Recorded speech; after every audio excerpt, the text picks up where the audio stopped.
For over 30 years, National Lottery Good Causes has been giving back to communities all over the country, helping extraordinary people do even more extraordinary things. A service like this is so important because it offers our individuals an opportunity to be a part of their community. Something like this gives them a lot of confidence, and it's very important for them and their families. Wheelchair rugby actually saved our lives in regards to mental health. What they really offer is hope. I'm going to try this to be my best paid gig ever. He sees how a disability cannot stop you. It is magical, it is pure magic.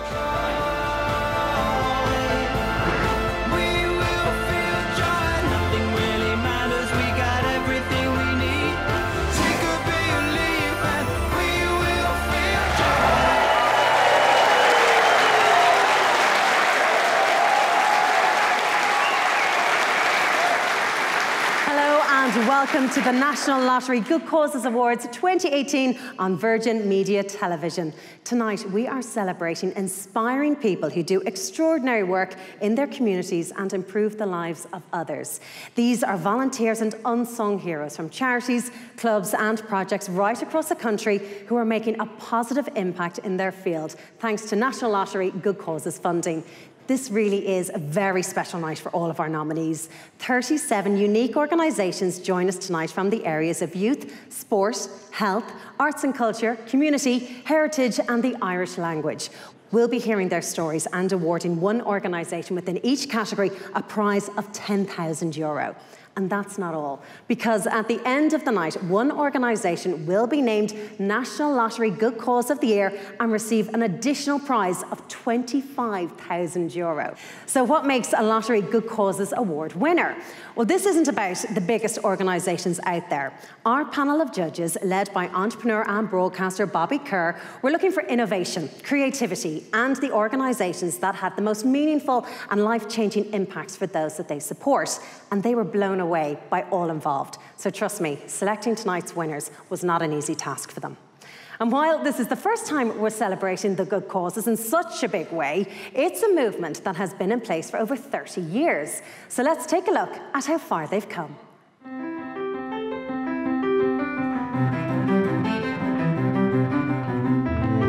We began over 30 years ago. It's 31 this year, in fact. Ireland was a very different place back then. The country was coming out of recession and state funding to so many services was cut. People needed hope, communities were trying to get back on their feet and fight for what they were passionate about. And so the National Lottery was born and set up with the express purpose of raising funds for the community all over Ireland. Within these communities, there are extraordinary people. We're talking about those who work quietly under the radar. Volunteers, Good Samaritans, unsung heroes. I think it's very special, particularly in Ireland, that we have so many of these local heroes who just give up their time. It's the rest of society that benefits from these individuals. Looking back over 30 years, the individuals, many have the same things to heart in terms of serving the community and society, but the needs of society have changed and moved on.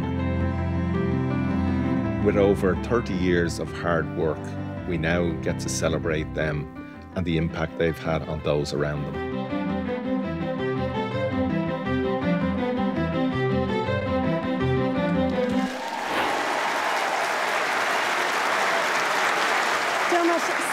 Money has been raised for good causes, but we're still reliant on the kindness of people, aren't we? Yeah, I mean, it's the people that buy lottery tickets. 30 cents of every euro they spend goes to good causes. Mm-hmm. So that's an important component. But, you know, you also need the volunteers on the ground to turn that funding into activities and projects that benefit the community. What surprised you most about the inaugural Good Causes Awards? I mean, there's so many different organisations and clubs and people championing their own cause, and some get a lot of money from the National Lottery funds and some get very little, but they all make such a difference in their local area and, you know, benefiting other people. I think the other thing is they've given up their time for the benefit of the community. And long may their efforts and creativity continue. Thank you, Dermot. Thank you. Thank you very much. Thank you. Now, tonight is about recognising the dedication of the wonderful people who make so many important community projects possible, so let's get to it. The first award of the night is for Sport and Recreation. To introduce us to the 6 nominees is former world champion race walker and 5-time Olympian, Rob Heffernan. Sport is the glue that binds communities right across the country. From the roar of the schoolyard to the deafening silence of the huddle stands. Without our club, we wouldn't have our teams. Without our teams, we wouldn't have each other. Without each other, there would be no community. It's grueling training on bitter winter nights, wet socks, wet feet, knackered legs, coming home to cling film dinners. We're all about pushing limits. When someone's life is on the line, we'll respond. Anytime, any conditions. We'll find you. We should be encouraging and supporting everybody to take part in a game that they can call their own. Sport does not discriminate. Everyone has the right to participate, and that's what Park Rangers is all about. The track has brought together our whole community. It has given life back to the people of Carlstown and Kinnegad. It's having a shoulder to lean on, whether it's facing the shared glory of a win or the lessons of a loss. At home in rugby, sport is a focus and an outlet for the people that really need it. It's an escape from the everyday stresses and strains of life. Sport requires peak physical condition, determination and courage to drive home an outstanding performance every single time. Sport ignites something in everybody. Even with an extreme injury, you can still do an extreme sport, asking yourself who you truly are, making you unstoppable. Sport requires stamina, speed, strength and skill, but most importantly, spirit. Own the moment, it's yours.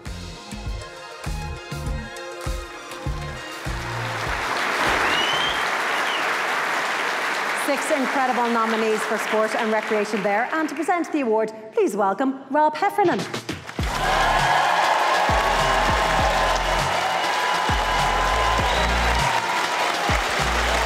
As someone who has been supported by the National Lottery Good Causes funding during my career, I am delighted to be here recognising dedicated people who are working so hard in their communities to improve their own clubs and volunteer groups with the same backing.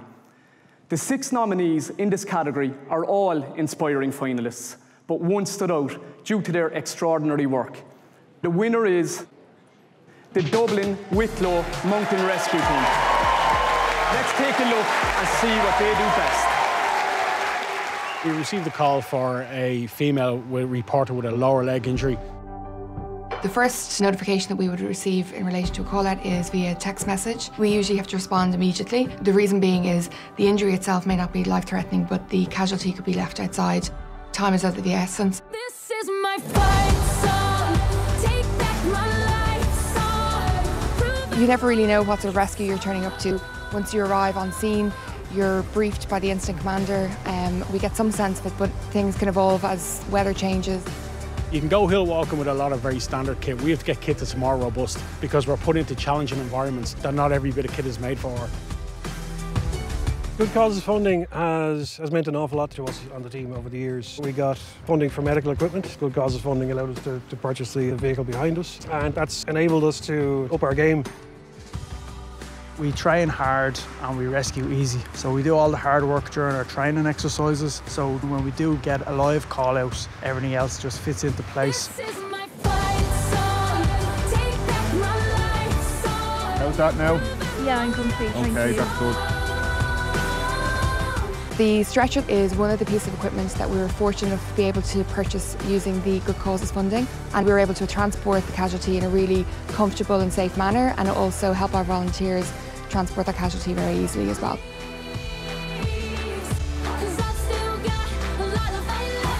Over the last number of years, mountain rescue, demand for it has increased greatly. There's more and more people going out, more people in the mountains. You're going to get more casualties. We're up to 92 call-outs this year already. The last couple of days, we had 4 call-outs together in one day. A lot of the calls that we have got over the years could have been fatal calls. If we weren't there, the person would actually have died. So we have saved lives, and we do save lives.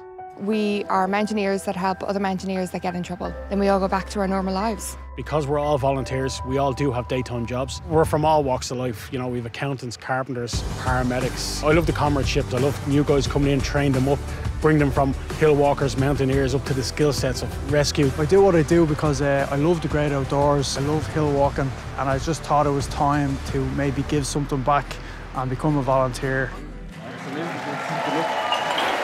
From the Dublin Wicklow Mountain Rescue Team, John Kavanagh, massive congratulations. Thank you. Tell me, John, €10,000 you're going home with this evening. It's amazing. Isn't it? Like, what difference is money like that going to make to your organisation? Every cent of this will go towards vital rescue equipment that will ultimately help us to help others. And save lives. And save lives. John Kavanagh, thank you so much for all the work that you do. Thanks, Massive congratulations, and thank you so much.